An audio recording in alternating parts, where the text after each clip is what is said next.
신약성경 84쪽에 있는 마가복음 16장 1절로 8절까지 말씀입니다. 마가복음 16장 1절로 8절까지 말씀 다 찾으셨으면 서로 교독합니다. 제가 1절 먼저 읽겠습니다. 안식이 지남에 막달라 마리아와 야고보의 어머니 마리아와 또 살로메가 가서 예수께 바르기 위하여 향품을 사다 두었다가 안식구 첫날 매우 일찍이 해를 때에 그 무덤으로 가니라. 서로 말하되 누가 우리를 위하여 무덤 문에서 돌을 굴려주리요 하더니 문을 열어보니 벌써 돌이 굴려져 있는데 그 돌이 심히 크더라. 무덤에 들어가서 흰옷을 입은 한 청년이 우편에 앉은 것을 보고 놀라매 청년이 이르되 놀라지 말라. 너희가 십자가에 못 박히신 나사렛 예수를 찾는구나. 그가 살아나셨고 여기 계시지 아니하니라. 보라, 그를 두었던 곳이니라. 가서 그의 제자들과 베드로에게 이르기를 예수께서 너희보다 먼저 갈릴리로 가시나니 전에 너희에게 말씀하신 대로 너희가 거기서 배우리라 하라 하는지라. 여자들이 몹시 놀라 떨며 나와 무덤에서 도망하고 무서워하여 아무에게도 아무 말도 하지 못하더라. 아멘. 아멘.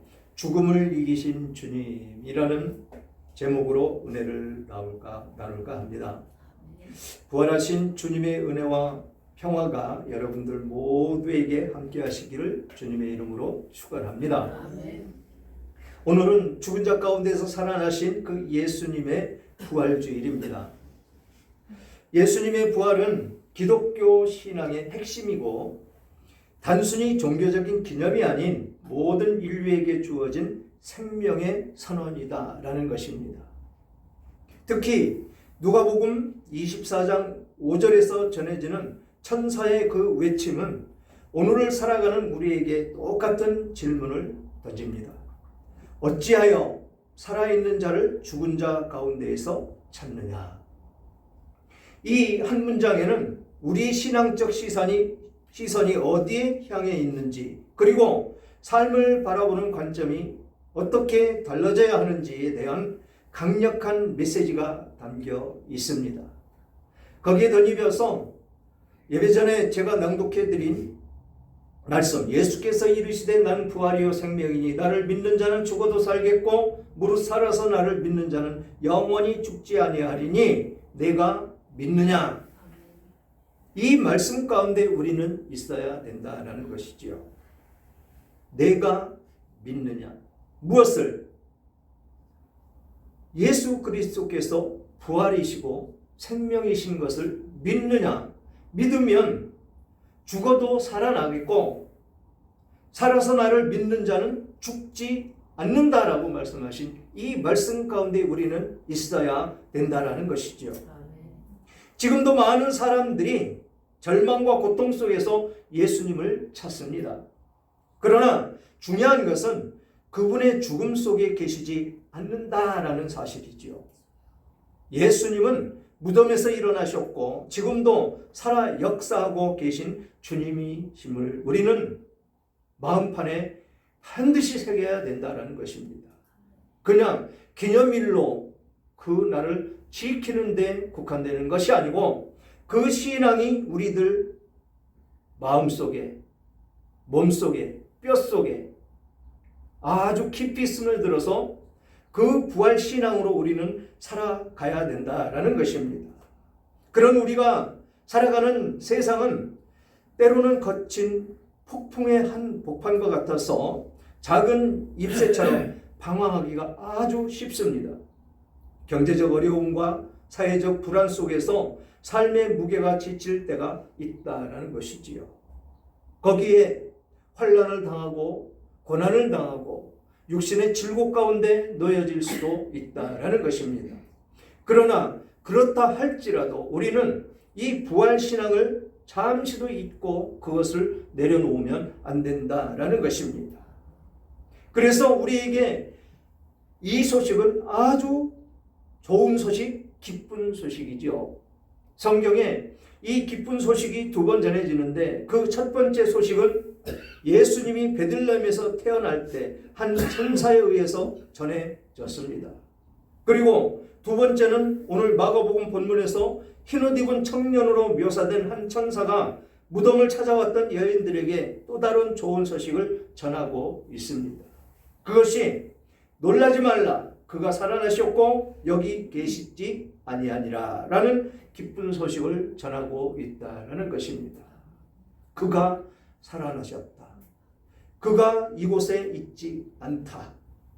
그러니 놀라지 말아라 라고 당부를 하는 것입니다. 그렇습니다. 저들은 세상의 악한 그 마귀의 꼬임에 빠져서 예수님을 십자가에 죽이면 자신들이 승리할 것이다 라고 믿었고 끝나는 것으로 알았다라는 것입니다. 하지만 예수님을 죽음으로 끝나지 않았고 죽은 자 가운데서 살아나셨습니다.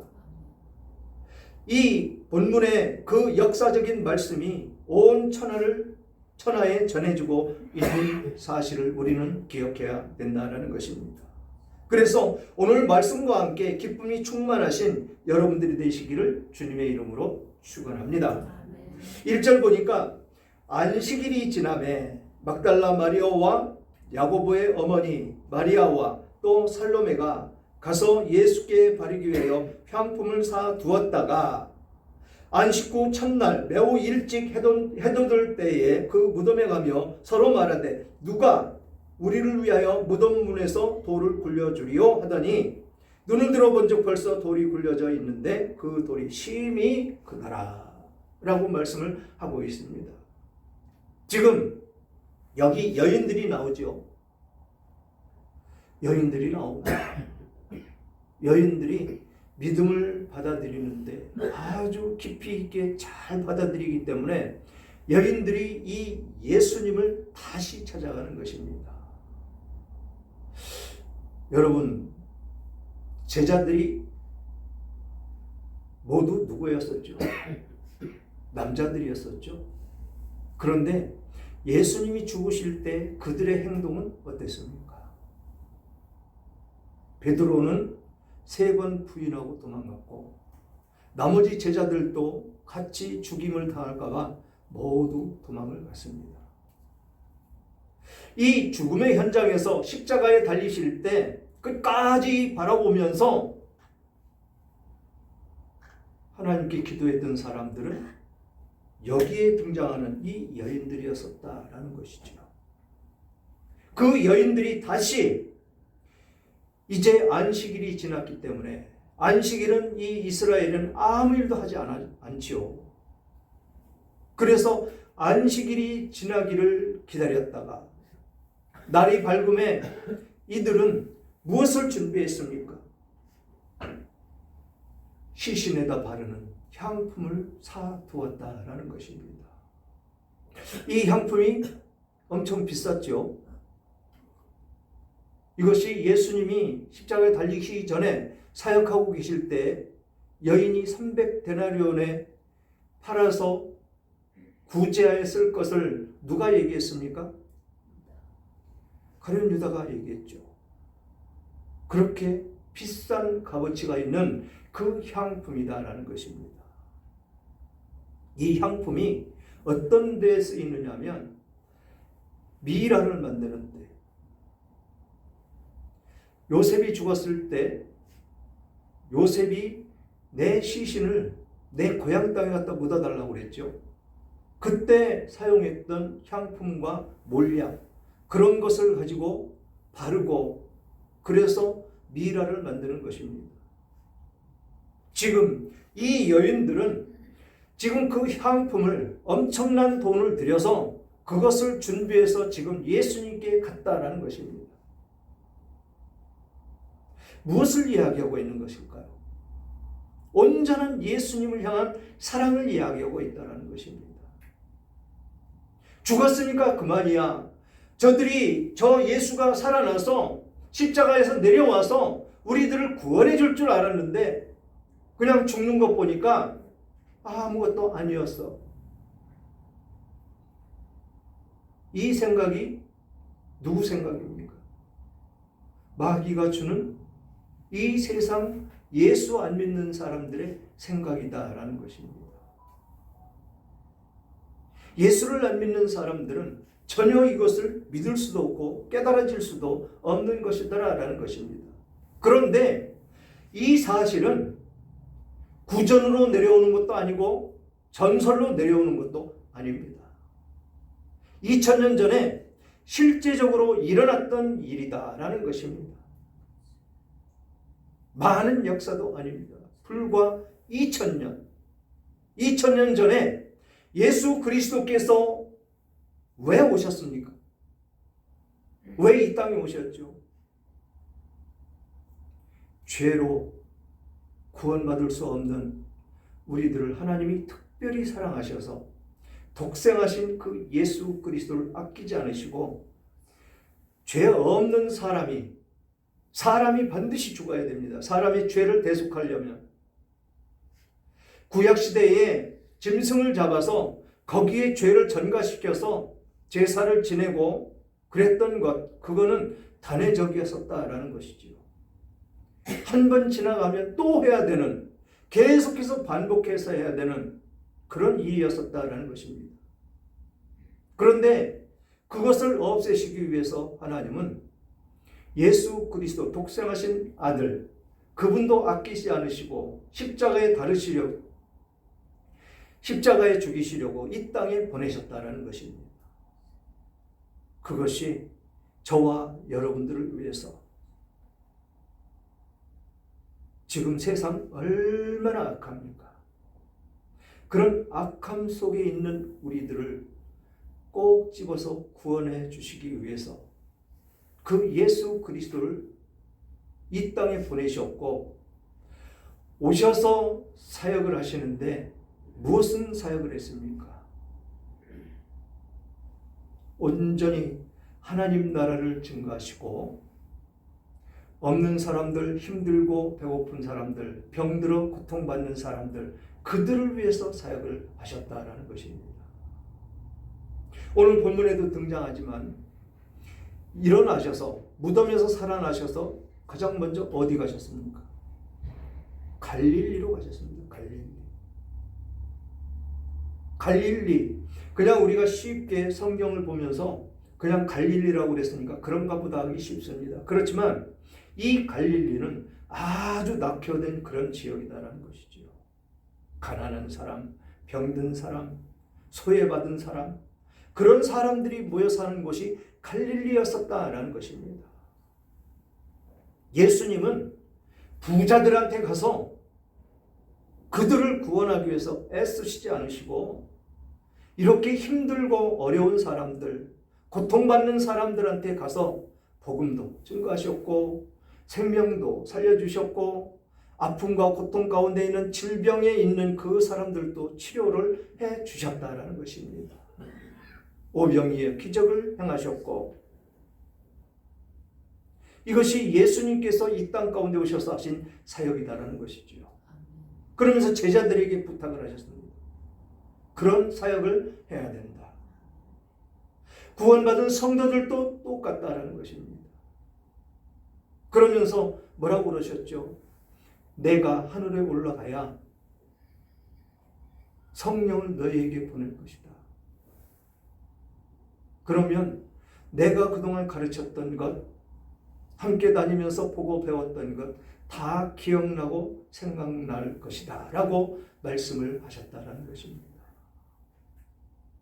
지금 예수님은 부활하셨습니다. 그런데 지금 이 여인들도 두려워 떨고 있습니다. 무서워하고 있습니다. 실체적으로 자신들에게 느껴지지를 않는 것입니다.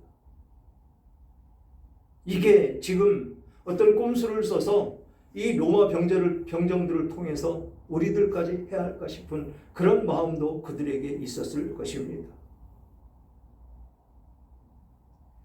그러나 어땠습니까? 예수님이 길을 가는데 제자들을 만나서 이야기하는데도 예수인 줄을 알아보지도 못합니다. 이게 제자들이라는 것이죠. 이게 성령이 내재하기 전 사람들의 모습이다라는 것입니다. 전혀 알지도 못하고 깨닫지도 못하는 것이 성령의 사람 되기 이전의 모습, 예수님이 죽임당할 때 모두 도망갔던 그런 제자들의 그 모습, 그 모습밖에는 되지 않더라라는 것이죠. 이 여인들이 걱정하는 것이 무엇입니까? 큰 돌을 누가 굴려주겠느냐, 누가 굴려서 문을 열어주겠느냐라는 걱정을 하면서 갔던 것입니다. 이 무덤을 막는 것은 함부로 열지 못하도록 그렇게 큰 돌을 굴려다가 막아 놓았다는 것이죠. 거기에 병정들을 세워서 보초를 쓰게 했고 또 봉인을 했다라는 것입니다. 굴려서 열지 못하도록. 그런데 그런 것 아무 의미가 없었더라라는 것이죠. 예수님이 살아나시는데 만왕의 왕이신데 누가 그분을 막을 수가 있겠습니까? 그렇게 부활하지 않으셨으면 우리는 소망이 없었을 것입니다. 이 땅 가운데 예수 믿는다고 하는 것이 아무 의미가 없었을 것입니다. 부활이 있으시고 그 부활체를 우리들이 입고 똑같이 주님과 함께 승천하실 것이다라고 약속을 하셨기에 우리는 그 실체가 우리 것이 되어 있기 때문에 우리는 그것을 믿고 감사하며 소망을 가지고 그렇게 살아가는 것입니다. 지금 꽃이 만발했지요. 아주 아름답게 피었습니다. 진해에서 오신 권사님 어떻습니까? 진해가 지금 너무 아름답지요. 거기 인파들로 인해서 미어 터질 것입니다. 지금 여의도만 가도 사람들로 발디딜 틈도 없을 것입니다. 이 기쁜 주일, 주님이 부활하신 이 시간, 우리는 세상의 그 아름다움 그거보다는 예수님을 높이며 찬양하며 그 부활의 주님께 감사하며 예배드리는 우리들의 모습을 한번 보십시오. 전혀 다른 삶을 우리는 살고 있다는 것입니다. 그 삶이 어떤 모습의 삶이냐라는 것이지요. 그렇게 세상의 아름다운 것들, 화려한 것들, 꽃으로 만발되어 있는 이 세상 가운데 나가서 그것으로 인해서 기쁨을 누리지 않아도 우리에게는 기쁨이 넘칩니다. 왜 그럴까요? 왜 그렇게 이 세상 사람들이 즐거워하고 기뻐하는 그것을 안 봐도 우리는 기쁠까요? 예수님이 죽임을 당하실 때 도망을 갔던 그 제자들이 왜 주님을 위해서, 주님의 복음을 위해서 목숨을 바치는 사람이 됐을까요? 바로 그 주님께서 오셔서 그 심령 가운데 있기 때문에 그렇습니다. 여러분 각자 한 사람 한 사람에게 성령께서 내재하셔서 성령께서 그 기쁨을 주시기 때문에 그렇다라는 것입니다. 이거 믿는다고요? 예수를 믿는다고요? 하나님께서 믿음을 주시지 않으면 성령께서 내 안에 오셔서 그 믿음을 주지 않으시면 믿을 수가 없습니다. 아무나 예수 믿는 게 아닙니다. 제가 고백하지 않습니까? 어느 날 갑자기 교회가 가고 싶어졌다. 그렇게 불교에 심취되어 있고 불공들이고 법문을 외우고 다니는 제가 어느 날 갑자기 교회를 가고 싶어지는 그것이 바로 성령이 내재하셨다는 것입니다. 그때부터 가고 싶은 마음이 생기는 그것이 믿음이라는 것입니다. 그렇게 성령이 내 안에 오셔서 믿음을 주셔야 믿을 수가 있더라라는 것입니다. 우리는 그런 사람이라는 것이죠. 세상 사람들과 전혀 다른 하나님의 인도하심을 받으며 사는 우리들. 그런데 우리가 무엇 때문에 걱정을 하고 근심하며 살겠느냐라는 것입니다.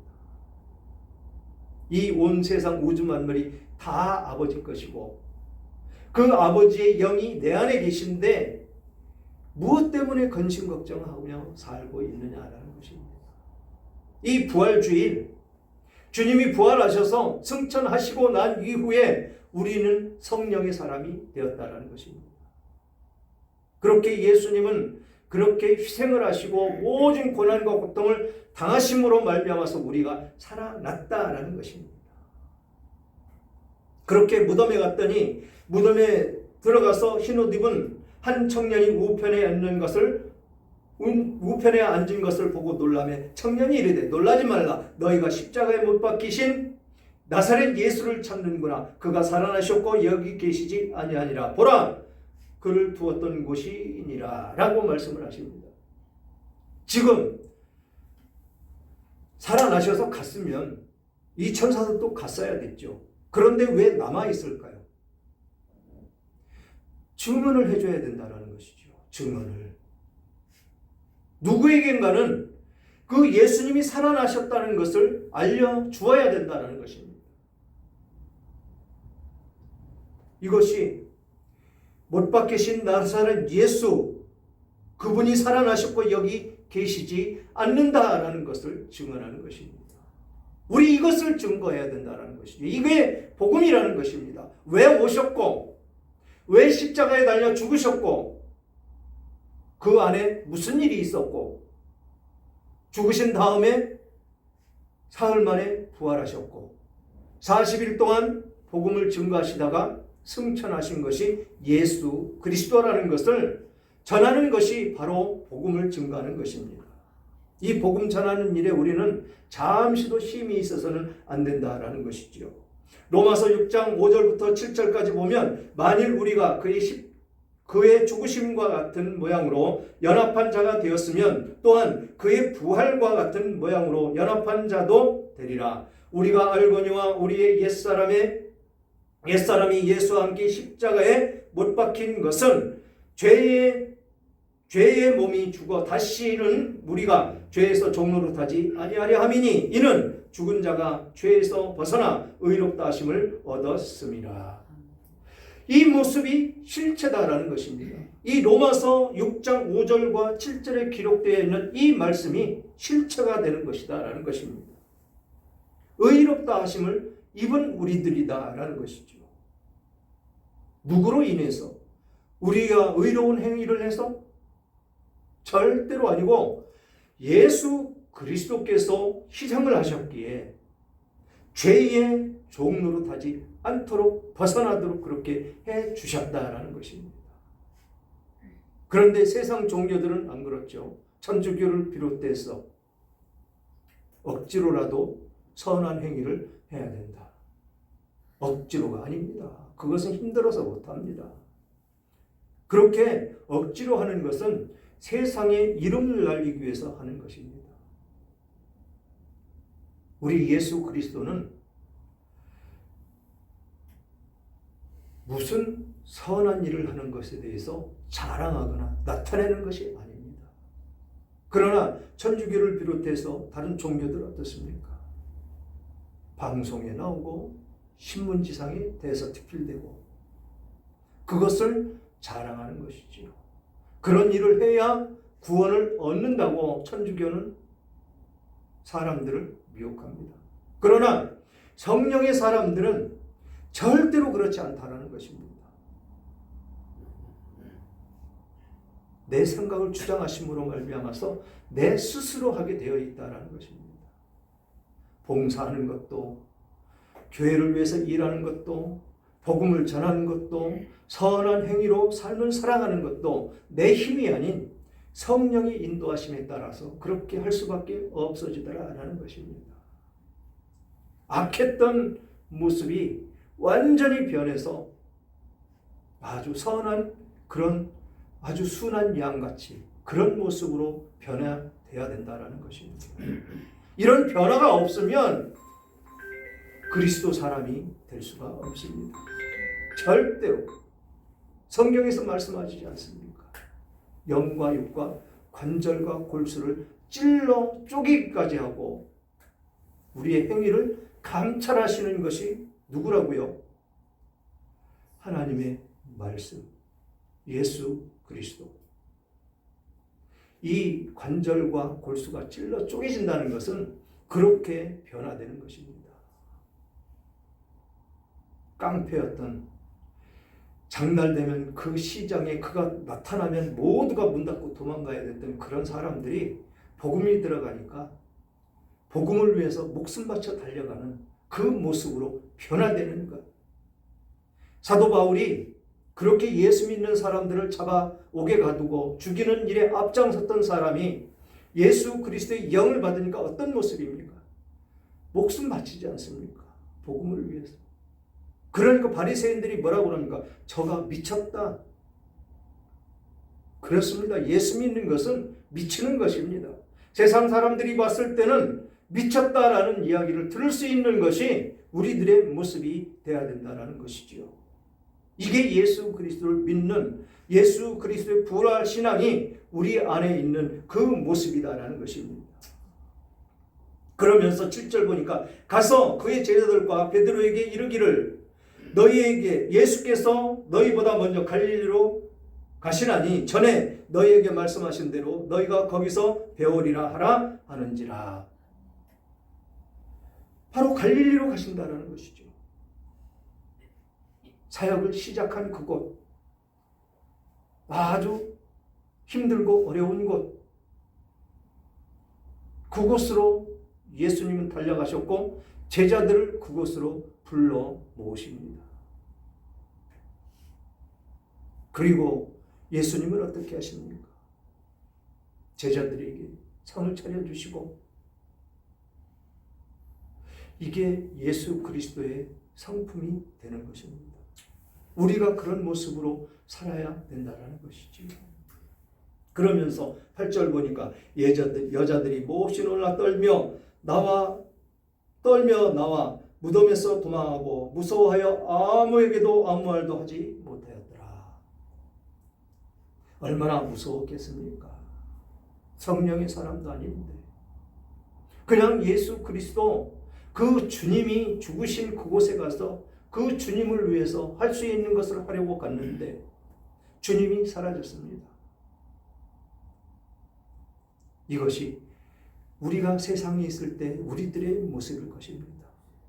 우리는 진정 예수 그리스도의 그 생명으로 말미암아서 영생을 얻었고, 영생을 얻은 것뿐이 아니라 낭독해드렸던 것 같이